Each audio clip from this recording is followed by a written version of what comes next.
Panibagong araw, panibagong vlog, panibagong buhay mga kabupols. Welcome sa BRP. Magandang umaga, magandang hapon, magandang gabi sa ating lahat, Luzon, Visayas, Mindanao. Siyempre sa mga magigiting natin mga OFW at magigiting natin mga kapulisan at kasundaluhan, kayo po ang bagong bayani. Binabati ko po kayo ng isang mapagpalang araw. Okay mga kabupols, huwag na tayong magpatumpik-tumpik pa. Viral na balita mga kabupols. Umaatikabo, no? Pinag-uusapan ng ating mga netizen, mga anak ni Chris Aquino, dinalaw ang ating First Lady sa kanyang opisina. Yes, mga kabupols, si Bimbi at si Josh bumisita sa opisina ng ating First Lady. Bakit kaya mga kabupols? Kaya maraming nagulat ng mga netizen, mga kabupols. Maraming hindi makapaniwala sa tagpuang ito. Maraming netizen ang nagulat, mga kabupols. Dahil hindi nila inasahan ang pangyayaring to. Kahit ako rin, mga kabupols, nagulat. Pero totoong nangyari po ito. Kasi itong mga pictures dito na nakikita nyo ngayon, kinuha ko mismo ito sa post ng ating First Lady. O, di ba? Kaya masamot-samong reaksyon po ang binibigay ng mga netizen, yung mga kababayan natin, dahil gulat na gulat talaga sila sa nangyaring to. Panoorin natin, courtesy of GMA sa balitang to. Umani ng samot-saring reaksyon ang pagbisita ng mga anak ni Chris Aquino na sina Josh at Bimbi sa opisina ni First Lady Liza Araneta Marcos. Mga kabupol, sino ba naman ang hindi magugulat, no? Kaya kaya maraming samot-saring reaksyon ang ating mga kababayan dahil gulat na gulat talaga sila sa nangyaring to. Kahit ako rin mga kabupol, nagulat sa pangyayaring to kasi hindi ako makapaniwala na ang mga anak ni Chris Aquino ay bibisita sa Marcos, di ba? At hindi rin ako naniniwala mga kabupos na coincident lang to kasi meron pang dalang regalo yung mga anak ni Chris Aquino para kay First Lady Marcos, di ba? Palakpakan. Magandang balita to mga kabupols. Tsaka hindi ako naniniwala na hindi nagbigay ng basbas si Chris Aquino sa kanyang mga anak. O, di ba? At hindi rin ako naniniwala mga kabupols na walang basbas din ang ating Pangulong Bongbong Marcos sa kanyang buting may bahay. O, di ba? Alam ng dalawang panig yan. So ano ang naamoy nyo mga kabupols? Mayroon na bang reconciliation yung pamilyang mortal na magkaaway noon? Ang Marcos at Aquino? So magandang balita to mga kabupols, no? Dito lang nangyari to sa Marcos administration. Diba? Palakpakan mga kabupols. Okay, tuloy natin ang balita mga kabupols, tuloy. Nakatutok si Ivan Mayrina. Kumbaga sa salitang Gen Z, isa itong plot twist o hindi inaasahan. Si First Lady Liza Araneta Marcos binisita ng mga anak ni Chris Aquino na sina Josh at Bimbi sa mismong opisina ng unang ginang. Sa social media account ng First Lady, pinost ang mga larawan niya at ng magkapatid. Sabay caption ng pasasalamat sa paglaan ng oras para mabisita siya. May pasalubong din daw ang dalawa, bagamat hindi malinaw kung ano ito. Patuloy pa naming hinihinga ng detalye Malacanang tungkol sa pagbisita.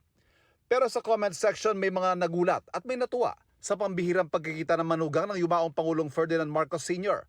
at ng mga apo ng yumaong Senador Ninoy Aquino. Bagamat hindi naman ito ang unang pagkakataong may interaksyon sa pamilya matapos ang People Power Revolution. O, di ba mga kabupols, narinig nyo? Legit yung balitang to mga kabupols, no? At sinasabi nila na pambihirang pagkakataon nito.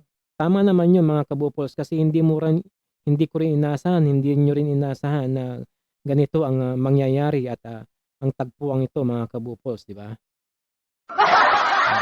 Ngayon, yung mga didisit ngayon, umuusok ang tainga, umuusok ang ilong, umuusok ang puwet sa balitang to.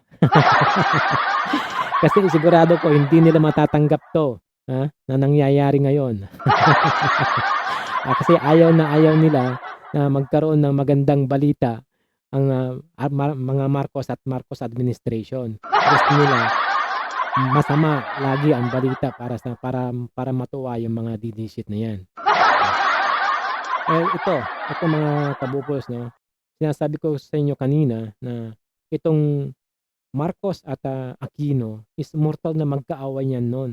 Hindi kaila sa sambayan ng Pilipino 'yan na binagbibintangan ang mga Marcos na pumatay kay Ninoy Aquino at, ang mga Aquino naman ang nagpatalsik sa mga Marcoses, at, pinalaya sila sa Pilipinas.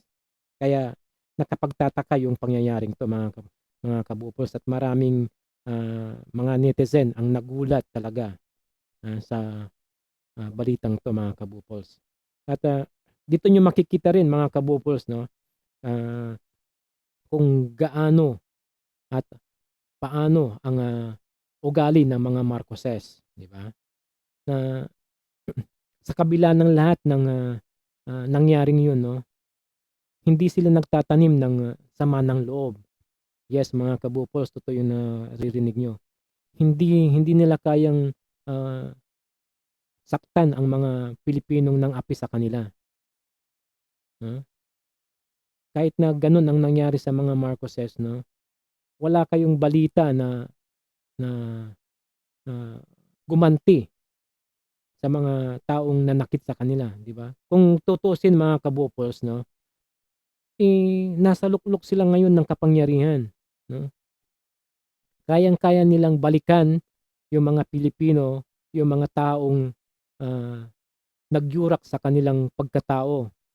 Kayang-kaya nilang balikan yung mga taong sumira sa kanilang pagkatao at, sumira sa kanilang pamilya, 'no? Kayang-kaya nilang balikan yung mga nang-apak no'n, 'no, sa kanilang pagkatao. Sumira, nag-akusa ng magnanakaw at, mamamatay tao, 'di ba? Pero wala kayong makikita mga kabupols na anumang hinanakit at, pagbawi sa mga taong 'yon, 'no.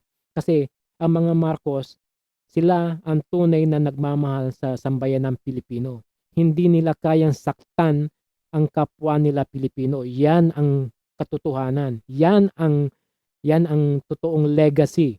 'Yan ang trademark, mga kababayan, trademark ng mga Marcos 'yan. At hindi magagawa 'yan ng kahit sino mang ibang politiko. Kaya palakpakan tayo mga kabupols. 'Di ba? Kaya yung mga ibang kababayan natin na tulog pa hanggang ngayon, mamulat kayo mga kabupols, mga kababayan.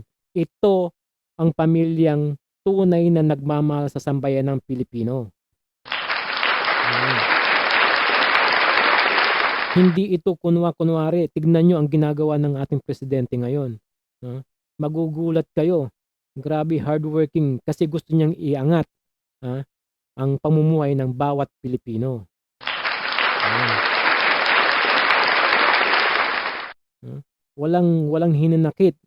Kahit gano'n ang ginawa nila nung panahon ng kanyang ama na pinatalsik sila, kung tutuusin 'no, kayang-kaya nilang paghigantihan yung mga 'yan, kayang-kaya nilang ipakulong ang mga gumawa ng kasamaan sa kanila. Pero hindi nila ginawa 'yan mga kabupols.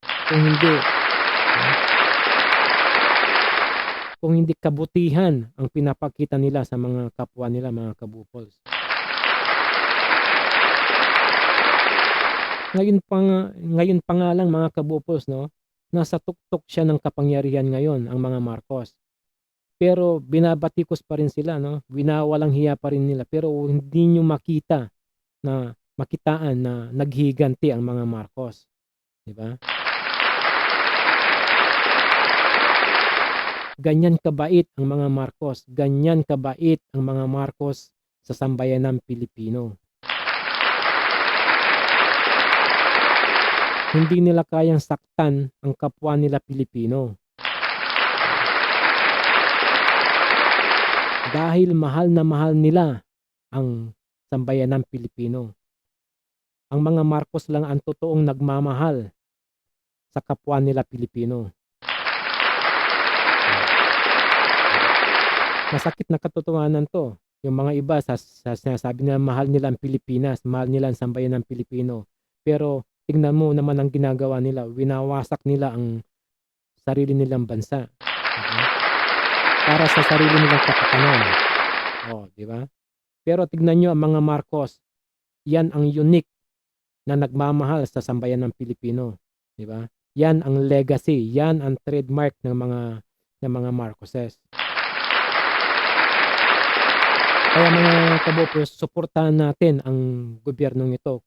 Suportahan natin ang administrasyon ng Marcos kasi unti-unti niya tayong iaangat sa pagkalugmok. Yan ang totoo mga kabopers. Walang ibang nagmamahal kundi ang ating Pangulo. Kaya suportahan natin ang ating gobyerno ngayon. Mabuhay ang bagong Pilipinas. Mabuhay ang Pilipino. Okay. Hanggang dito lang po ang aking vlog at wag po sanang kalimutan na mag-like, mag-subscribe at i-hit yung notification bell para lagi po kayong updated sa aking panibagong video at maraming salamat po sa aking mga bagong subscribers at paki-share po ang ating video para mapanood po ng mga iba nating mga kapwa Pilipino at ingat po kayo. God bless. Bye-bye.